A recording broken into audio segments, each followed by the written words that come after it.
Bom, estamos aqui com o Marcos Pontes, o astronauta brasileiro. É uma grande honra estar recebendo você aqui no nosso stand. Eu queria que você falasse um pouquinho sobre essas tendências, né? O que se espera da educação daqui para frente? Olha, obrigado pela oportunidade, parabéns, né, pelo desenvolvimento de toda essa metodologia. Fiquei realmente impressionado Sim. ali agora com a demonstração da Sabrina.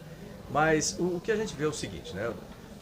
Eu vejo sempre do ponto de vista de aplicações de ciência, tecnologia, inovações e como que a educação se enquadra, tanto fornecendo subsídios para ciência, tecnologia e inovações. Não existe ciência, tecnologia e inovação se não houver educação, primeiro Perfeito. ponto. E como que, em retorno, a tecnologia, as inovações, a ciência pode contribuir para a educação. Desse ponto de vista, se você olhar, o principal gargalo que nós temos é a educação básica no Brasil. Como que nós podemos, primeiro, motivar jovens para a educação e utilizando ciência e tecnologia é uma das técnicas que a gente pode levar, por exemplo, com robótica, com astronomia, com satélites, foguetes, com uma série de ferramentas que nós podemos usar. O Ministério, por exemplo, ele promove ou ele apoia mais de 60 Olimpíadas. Isso é importante. Essas Olimpíadas trazem um contexto de competição, mas o importante não é a competição. O importante é o que eles aprendem ao longo da participação dessas Olimpíadas, o trabalho dos professores incentivando e tudo mais. Para um futuro próximo, eu vejo a educação sendo mais individualizada. Porque se você for pensar bem, cada jovem tem talento. Todos os jovens têm talentos. A questão é qual é esse talento e como você pode motivar e trazer as oportunidades para esse jovem desenvolver os talentos para que ele tenha uma vida feliz e produtiva em qualquer área que ele escolher ou ela escolher. Dentro disso aí, então, aspectos como inteligência artificial são extremamente importantes. Internet das coisas para certos dispositivos que podem ser utilizados e até a gamificação também pode ser utilizada dentro desse contexto. Mas sempre tem que lembrar o aspecto humano de tudo isso. Então, o que eu sempre falo na ciência e tecnologia é que você tem que, sim, incentivar o desenvolvimento da ciência, o desenvolvimento de novas tecnologias, mas sempre tem que ser focada no indivíduo, focado na pessoa.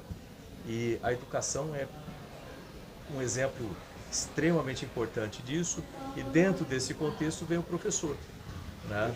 Não é só o foco no que você espera comportamental do aluno, o que você espera em termos de conhecimento do aluno, mas como é que você encaixa o professor dentro desse contexto todo, né? E a importância que ele tem, não só na formação de um aluno, mas também na comunidade como um todo. Tem lugares no Brasil, por exemplo, que um professor numa cidade fez uma completa diferença para que aquela cidade partisse de um IDH baixíssimo para uma das cidades com o maior número de participantes da Olimpíada Brasileira de Matemática, por exemplo, e resultados excepcionais. Então, o professor tem uma função muito grande nisso.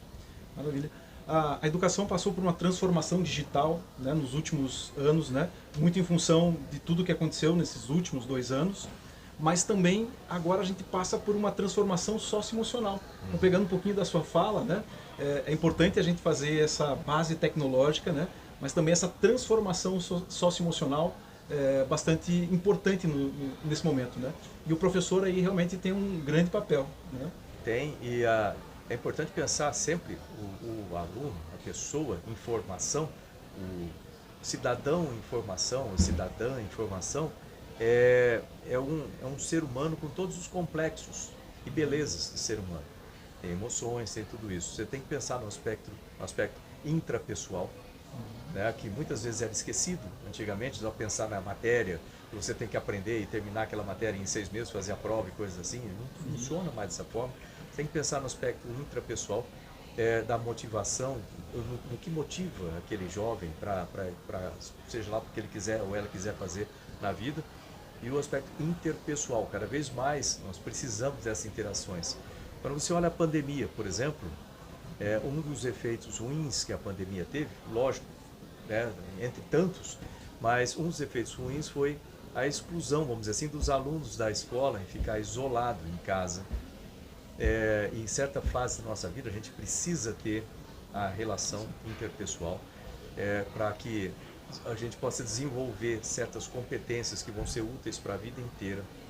E além disso, né, você aparece notadamente durante uma pandemia as diferenças sociais das diferenças regionais com relação a isso. Eu tinha o Ministério das Comunicações.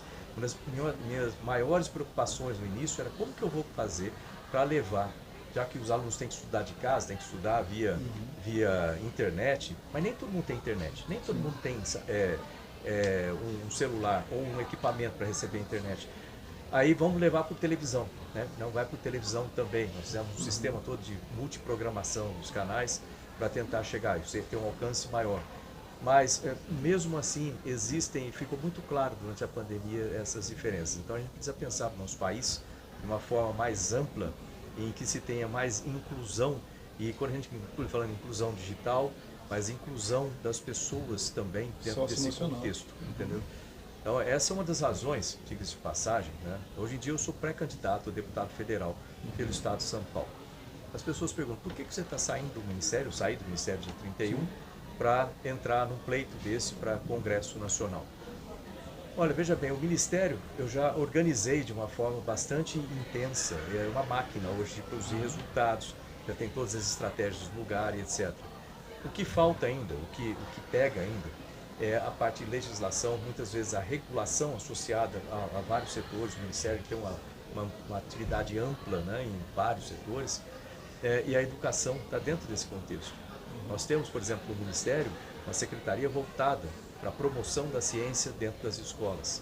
Eu coloquei essa secretaria justamente porque a gente não pode, de maneira nenhuma, deixar a educação fora de qualquer contexto, principalmente quando a gente fala de ciência, tecnologia e inovações, né? Matérias como empreendedorismo, matérias como áreas como educação financeira, a parte que a gente falou agora, intrapessoal, interpessoal, línguas, por exemplo, coisas que as pessoas vão usar na vida toda, né, que precisam ser integradas em tudo isso. E muitas vezes a própria legislação amarra um pouco o desenvolvimento. Então, vamos ver se lá do Congresso a gente consegue desatar esses nós. Marcos Pontes, muito obrigado pela essa conversa, né? Para a gente é uma grande honra recebê-lo aqui no nosso stand, né? Agradecer muito a sua participação aqui no nosso podcast. Olha, eu que agradeço, parabéns para vocês, parabéns aí pelo desenvolvimento, e realmente a gente precisa disso. São coisas que motivam, são coisas que trazem aquela sensação de, pô, que legal isso aqui, né? Eu sempre gostei de aprender, né? Eu acho que aprender é uma das coisas mais emocionantes que a gente tem na vida, em qualquer área. A gente precisa trazer esse gosto em aprender para os nossos crianças, os nossos jovens. Muito obrigado, Marcos.